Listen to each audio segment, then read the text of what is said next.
I have bad news for you. If your password is weak, you're probably going to get hacked. But what if I told you there was a key to outsmarting hackers? Like a literal key. It's called a security key, and it could be the answer to securing your entire online life. And if you're not using one, you could be leaving yourself wide open. So why do you need a physical key for the online world? Well, turns out passwords kinda suck. Firstly, they can be easily broken. I'm looking at you, password123. And even if you don't use a weak password, chances are you share it across accounts.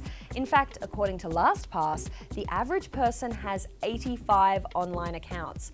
All of those should have separate passwords, but chances are you're probably reusing passwords across accounts. And if a hacker gets one password, suddenly they get access to a bunch of your accounts. This is called credential stuffing, where hackers test one password on every website they can think of. Maybe they want to access your online banking. Maybe they want to take free rides on your Uber account.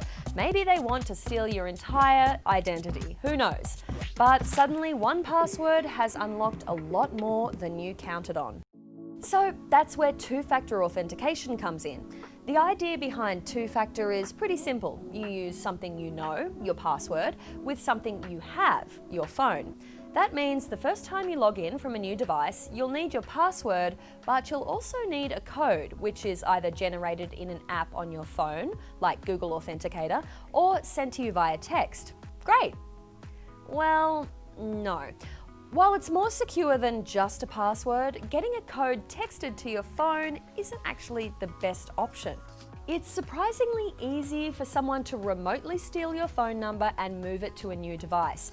It's called SIM swapping, even though they're not physically swapping your SIMs. And it's a method hackers use to get around two-factor authentication.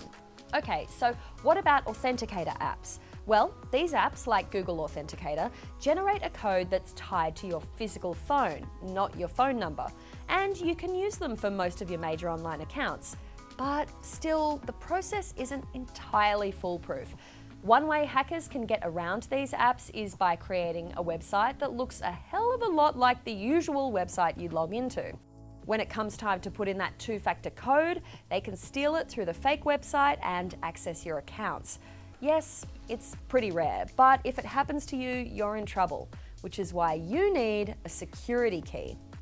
A security key is a physical key that can't be bypassed or hacked. And even if someone does literally steal your key, they still need to know your account name and a password to use it. And that's going to be pretty hard for some hacker sitting in a basement on the other side of the world to come and mug you and steal your security key. Plus, it's easy to use.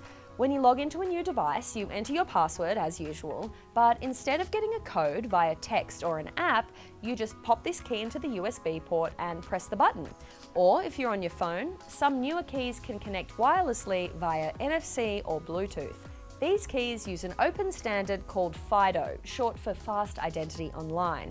It handles the connection between your security key and your laptop or phone. No codes required. These keys come in all shapes and sizes with USB-A, USB-C, Lightning and wireless connections.